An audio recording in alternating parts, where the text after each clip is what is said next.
Fantastic. The topic and the tools are phenomenal. Thank you. I was wondering if maybe you could say a word to give us some principles for the one helping or the one hurting relative to expectation and time. So in going through that, the one that's hurting obviously wants the hurting to stop, and they want it to stop soon. The one helping, obviously for good reason, wants them to stop hurting quickly. But if you sometimes push too fast or too hard, it actually ends up counterproductive. Are there some tools or some experience that you could provide us relative to some principles of perspective of time? There's some interesting stuff I've read on that about grief in particular. I'm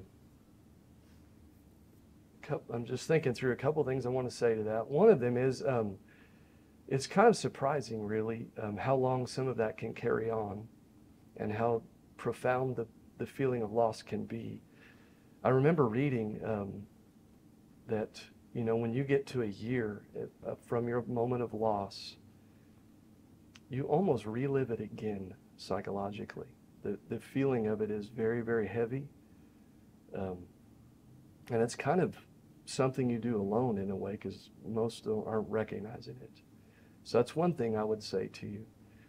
The other thing from my own experience, after we went through what we went through, my dad was my good listener. And so my dad called me every night. He sent me a text every morning and then he called me every night.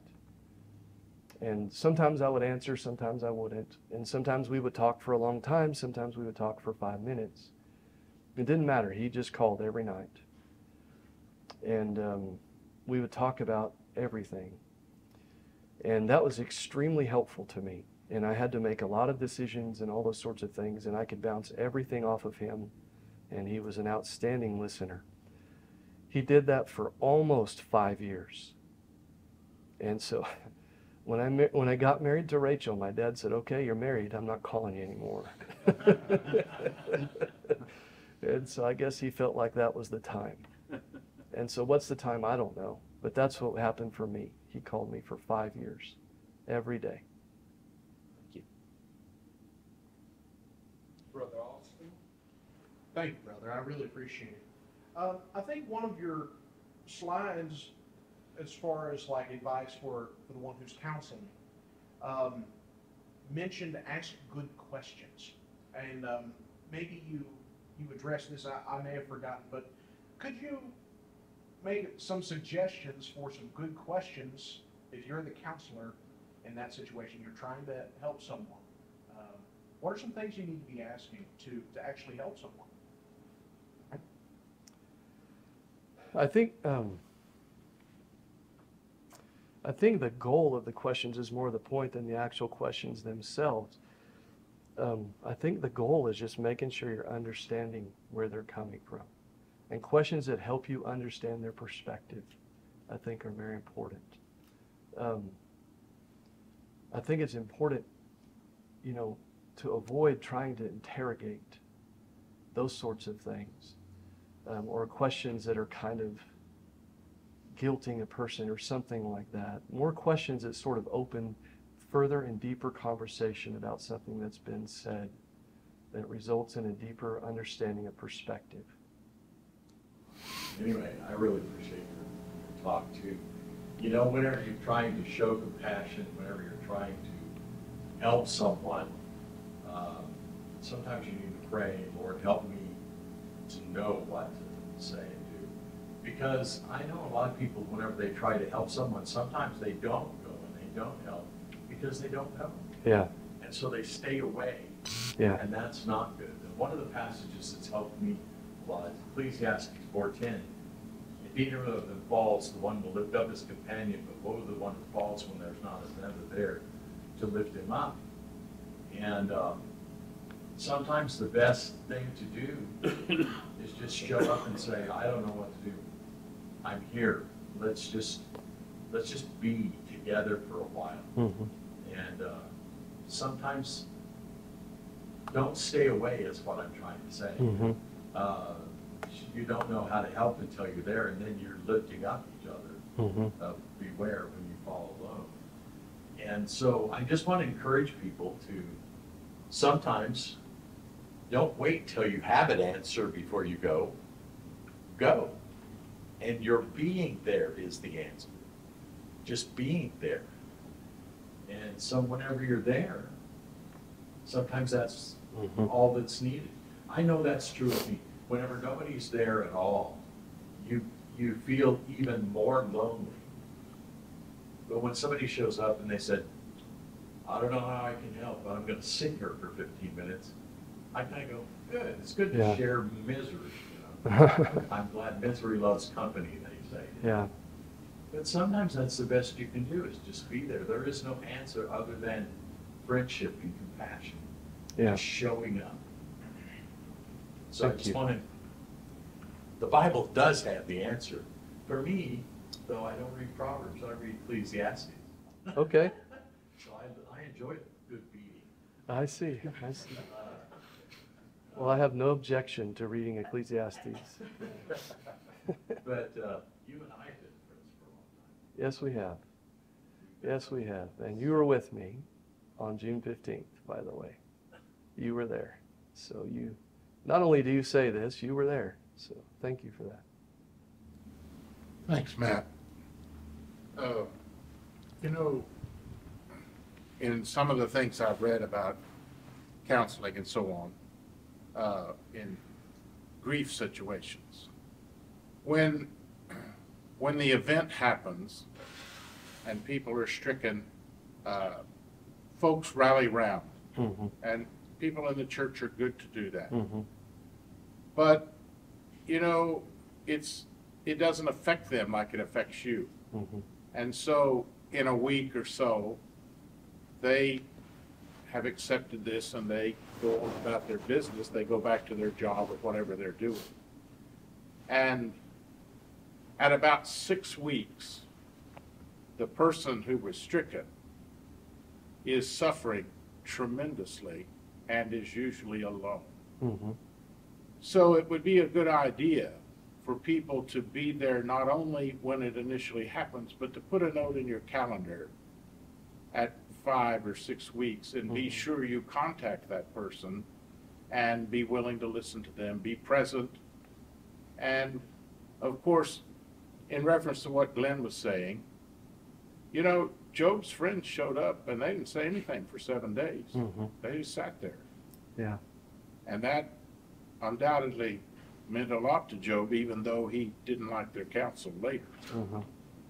But it's an important thing to just be there. You don't have to force the conversation.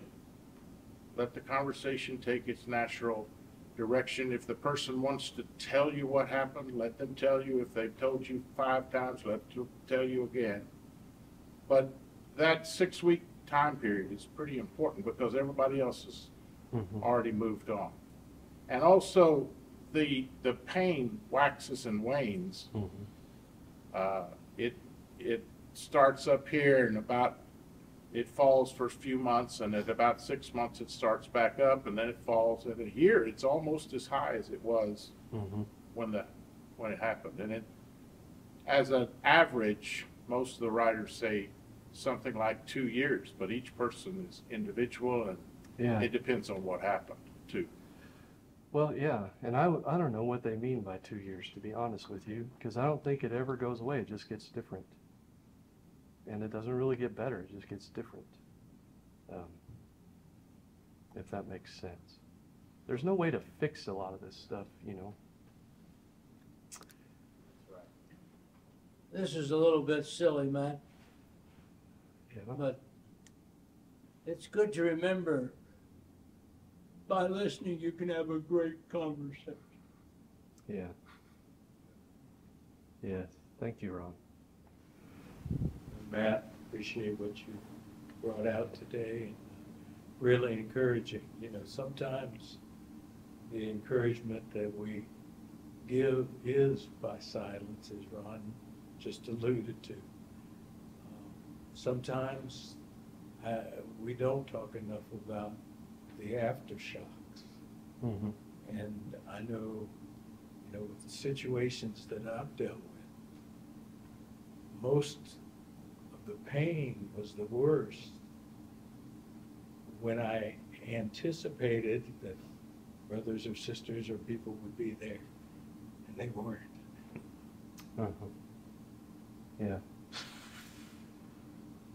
But then, as we know, when the Lord is in control, it's going to work out. And shortly after, during the aftershock kind of period, I had another incident with a little accident, a shattered, shredded Achilles tendon that occurred. And I went in the hospital for surgery. And it's amazing because there was a brother named Jerry Cutter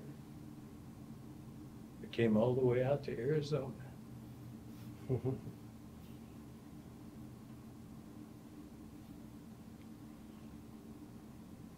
Yeah. And like you say, there's some things you never forget. Yeah. And the brethren were good in calling, and people were well-wishing. I'm not saying there wasn't any response or anything. But there's just something about when someone is there, and I know he wasn't talking to me because I probably had enough drugs in me that what I was saying back wouldn't have meant much anyway. But just he and others that came to the hospital during that time, well after all the pain for the initial shocks had ceased. Yeah. But the thing that I learned in that I think we need to remind people of, we're not in control of all the things we think we're in control. God is in control. And when we look to Ecclesiastes 4, when we look to, the psalmist about his soul melting, Psalms 119, 30, 31 or whatever that is, when we look to those kinds of things, we see that being human means we've got the pain in our lives. It's just a matter of when and where. And if we remember that, and we encourage one another daily while it's called today, we'll hit the right days at the right time. And we don't have to say a lot. Thank you, Art.